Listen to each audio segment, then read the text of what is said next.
안녕하세요. 장동원 미래스탁의 박시장입니다. 4월 17일 증시 마감 시장에 대해서 말씀을 드리겠습니다.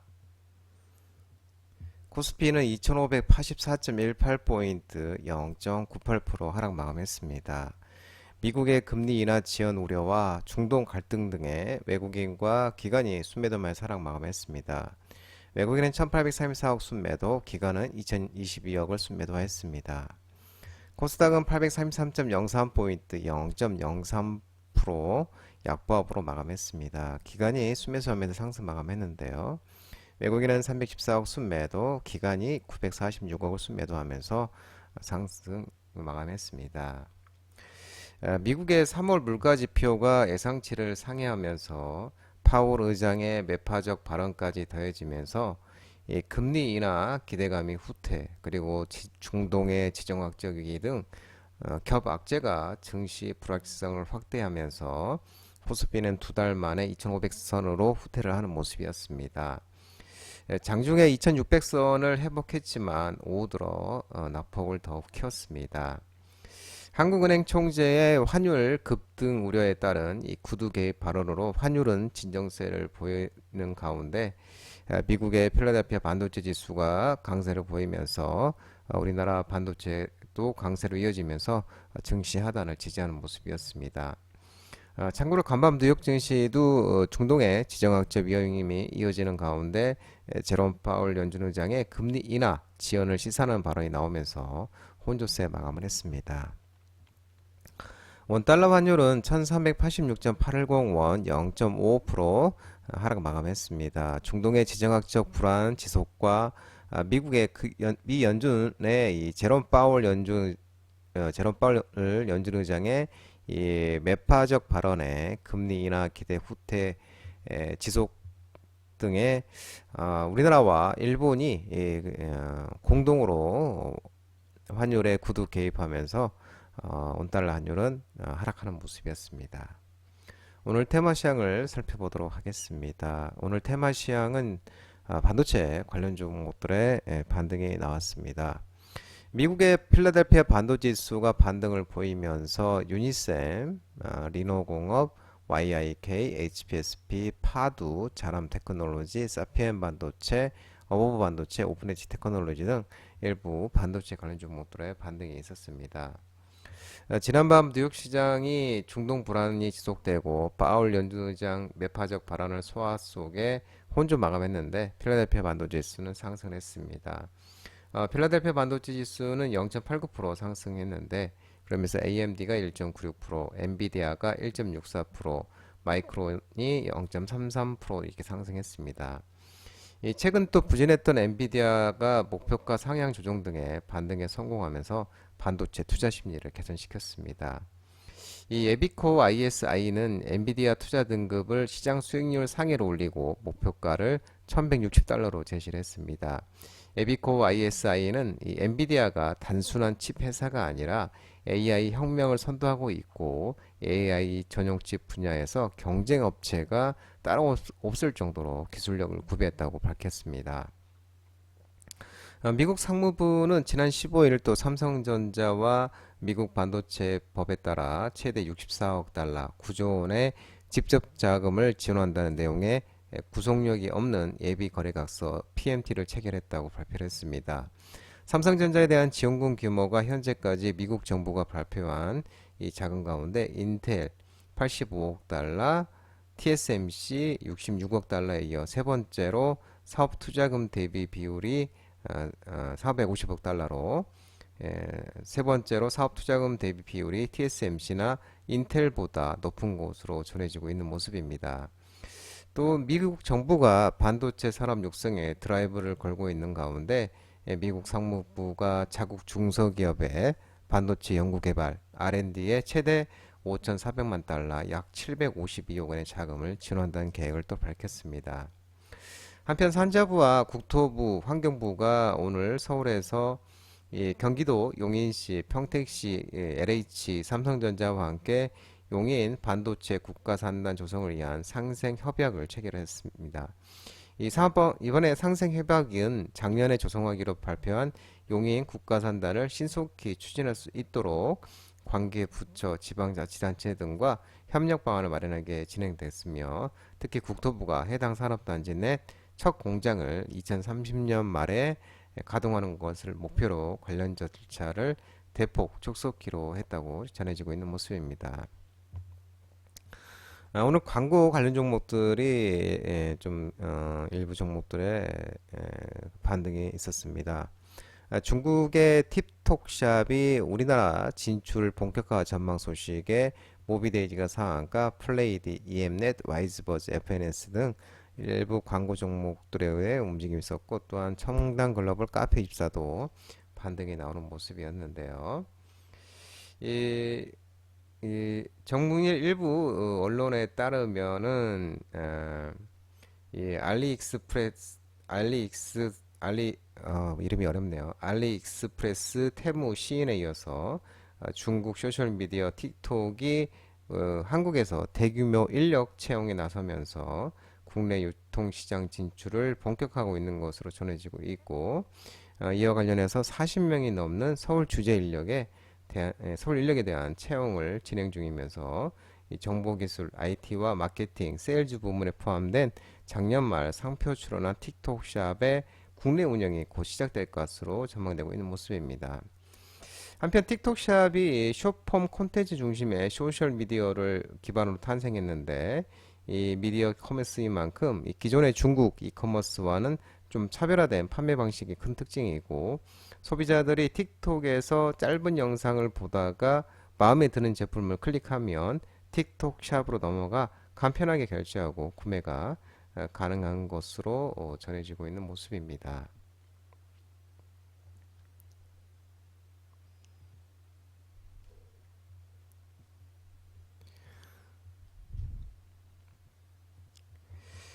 그리고 온 디바이스 AI 관련 종목들이 또 오후에 반등이 있었는데요. 삼성전자가 LPDDR5X D램 개발을 성공했다는 소식이 나오면서 에이펙트, 오픈엣지 테크놀로지, 네페스 아크, 퀄리타스 반도체, 리노공업, HBSP 등 온 디바이스 AI 관련 종목들의 반등이 있었습니다. 삼성전자가 업계 최고 동작 속도 10.7GBps LPDDR5X D램 개발에 성공했는데요.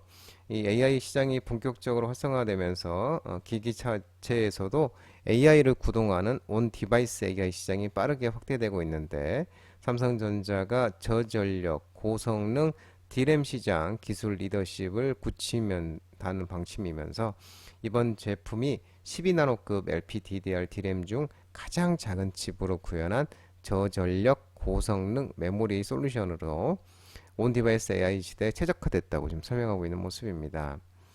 이 삼성이 개발한 LPDDR5X D램이 이전 세대 제품 대비 성능 25%, 용량 30% 이상 향상이 됐고 모바일 D램 단일 패키지로는 최대 32GB를 지원한다면서 향후 모바일 분야를 넘어서 AI PC, AI 가속기, 서버, 전장 등 다양한 곳에서 확대 적용될 것으로 기대하고 있고 삼성전자는 올해 하반기부터 주요 협력사와 제품을 검증한 후에 본격 양산할 예정이라고 합니다. 한편 내년에 출시될 삼성전자 갤럭시 S25 시리즈에 구글의 차세대 생성형 AI 제미나이 나노 버전 2가 적용된다고 전해지고 있는데 삼성전자는 최근 구글과 생성형 AI를 포함한 갤럭시 S25에 온 디바이스 AI 진화를 위한 관련 협약을 시작했으며 엑시노스 온 디바이스 AI 소프트웨어 개발 인력을 향후 2배로 늘리겠다는 로드맵도 밝혔습니다. 또 삼성전자 시스템 LSI 사업부에서도 이 엑스노스 프로세스의 온 디바이스 AI 기술이라는 주제로 강연을 열었는데 이 멀티 모달로 구현될 구글 제미나이 나노 버전 2를 어떻게 온 디바이스 AI에서 구현을 할지 논의를 시작을 했고 다음 주에 열릴 구글 부트캠프에서 프라이빗 미팅을 가져서 다음 갤럭시 S25 시리즈 생성형 AI를 어떻게 개발할지 논의할 예정이라고 합니다. 로봇 관련 종목들이 오늘 반등이 나왔습니다. 로봇, 지능형 로봇, AI 관련 종목들이 반등이 나왔는데요. 로보티즈가 LG전자와 자율주행 로봇 납품 논의 소식에 로보티즈, 엔젤 로보티스, 사이맥스, 신성 델타테크, RS 오토메이션, 셀바스 AI, 마음 AI, 노보스타 등 로봇 그리고 지능형 로봇, AI, 챗 GPT 관련 종목들이 일부 아니 AI 관련 종목들의 움직임이 있었습니다. 로보티즈가 LG전자의 이 노구찬 상무와 관계자들과 실외 자율주행 로봇 개미의 상세 사양과 납품 일정 협의를 위한 회의를 가졌다고 밝혔는데요. 양산을 위한 마스터 계약은 이미 마친 상태로 이번 회의의 주요 내용은 실외 자율주행 로봇 개미 납품에 대한 세부 회의로 알려졌습니다. 이를 통해서 양산과 납품 규격, 인증 등 남아있는 절차들이 조속히 논의를 마무리하고 올 하반기부터 납품을 시작한다는 계획입니다. 로보티즈 대표는 이번 협력을 통해서 이 개미의 기술력 인정을 받고 LG전자와 함께 본격적인 실외 자율주행 로봇 사업을 도모하기로 하여서 사업적 결과가 기대된다면서 앞으로 양사의 협력을 통해 실외 자율주행 로봇 시장을 빠르게 선점해 나갈 예정이라고 밝히고 있는 모습입니다. 전선 전력 설비 관련 종목들이 오늘 또 반등이 나왔습니다. AI 시장 확대 속에 전력 수요가 증가하고 신규 발전원 설치 확대 전망 속에 이제 전선 전력 설비 관련 종목들이 이제 반등이 나왔는데 LS 일렉트릭, 재룡전기, 일진전기, 효성중공업, HD 현대엘렉트릭, 광명전기 등 전선 전력 설비 관련 종목들의 반등이 나왔습니다. 한포호소는 올해 안정적이기만 하던 전력 산업에 큰 변화가 일어났다며 AI의 등장으로 신규 데이터 센터가 필요해지고 반도체 공장 증설이 진행되면서 상업용 비주거 전력 설비 수요 증가로 발전소, 태양광, 풍력, 원자력 등 이 발전소 그리고 전력 기기, 전선 업종까지는 관심이 확대되고 있다고 밝히고 있는 모습입니다. 기존 데이터 센터뿐만 아니라 AI 학습을 위한 출연형 데이터 센터, 가상화폐, 채굴 등 에너지 집약적 산업들이 등장하면서 글로벌 전기 수요가 기존 증가율보다도 더 가파른 속도로 증가할 것으로 전망되고 있는 모습입니다.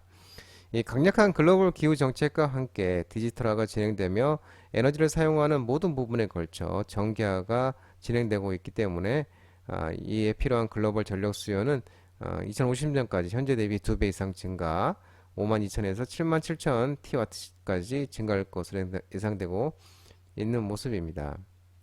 전력 수요 증가에 따라 신규 발전원 설치도 필요한데 향후 신규 발전원들은 태양광, 풍력, 수력 및 원자력이 주를 이룰 것으로 전망되고 있고 빅테크 기업들의 RE100 이행으로 재생에너지 발전 수요가 확대됨에 따라 투자도 함께 확대될 전망입니다. 특히 우리나라 업체들에게 중요한 미국의 경우 데이터 센터, 반도체 공장, 전기차 보급 확대에 따른 전기 수요만 감안하더라도 2030년까지는 연평균 10기가와트의 신규 발전원 설치가 요구된다고 밝히고 있는 모습입니다.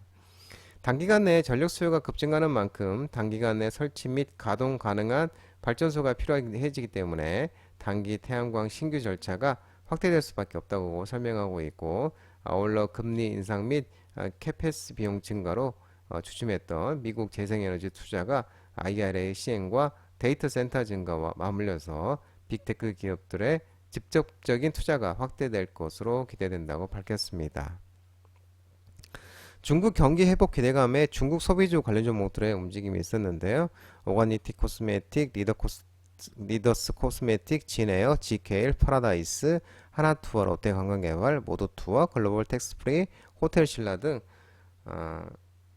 화장품, 항공, 저가항공사, 여행, 카지노, 면세점, 중국 소비 관련 종목들이 움직임이 있었습니다. 중국 GDP 성장률이 4%대로 이 성장으로 부진할 것이라는 의견이 지배적인 상황에서 1분기 GDP 성장률은 예상치 4.8%를 큰 폭 상회한 5.3%를 전년 대비 기록하면서 올해 목표치 5% 정도의 달성에 청신호가 켜진 상황이라고 얘기를 하고 있는 모습입니다. GDP 성장률에 대한 기여도 항목 데이터가 발표되지 않아서 4월 16일 기준인데요. 이 서프라이즈 배경을 정확하게 파악할 수는 없지만 1월에서 3월 경제지표들의 결과를 고려해 보면 이번 1분기는 소비와 순수출이 아닌 지난 10월부터 발행한 1조 이한 특별 국채 효과로 인프라와 제조업 중심의 투자가 경인됐을 것으로 판단하고 있는 모습입니다. 또 중국이 주요 4월 청명절 소비가 이제서야 2019년을 상회하기 시작을 했고 중국 상무부가 이구환신 정책을 최근에 구체화했다는 점은 소비 회복 가능성이 여전히 큰 상황이라고 언급하고 있는 모습입니다. 또한 인민은행과 사회과학원이 지급 준비율과 금리 인하 여력이 충분하다고 평가하고 있기에 올해 GDP 성장률 5% 목표치 달성 가능성은 높고 또 경기에 대한 경계보다는 눈높이를 재평가를 할 시기라고 또 언급하고 있는 모습입니다. 이란과 이스라엘 전면적 우려 완화 소식에 정유, LPG, 도시가스 관련 종목들이 이제 하락을 했는데요.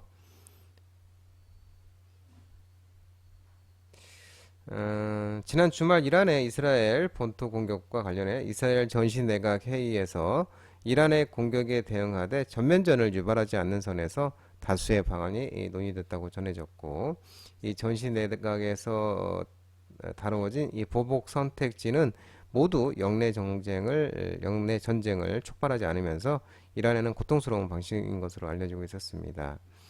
이란 이스라엘 전면적 우려가 다소 약화되면서 서부 텍사스 산유 WTI도 0.06% 하락하면서 마감했습니다. 또 한편 미국과 EU가 이란에 대해 조만간 추가 제재를 내놓을 수도 있다는 소식이 전해졌고 이스라엘을 공습한 이란에 대해 추가 제재가 시행되면 국제유가의 상승 압력을 좀 가하는 요인이 될 것이라는 전망이 제기되고 있는 모습입니다. 장동원 미래스탁 전화번호는 166-3797입니다. 끝으로 장동원 대표 유튜브 채널 구독과 좋아요 많이 부탁드리고요.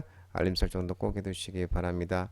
유튜브 채널 아래 보면은 공유가 있습니다. 공유 소개 링크 많이 부탁드리고요. 유튜브 장중 라이브 무료 방송 진행하고 있으니까 혼자 하기 힘드신 분들이나 도움이 필요하신 분들은 언제든지 오셔서 많은 도움 받아가시기 바랍니다. 오늘 시장도 모든 분들 고생 많으셨고요. 남은 시간 평안한 시간 되시기 바랍니다. 감사합니다.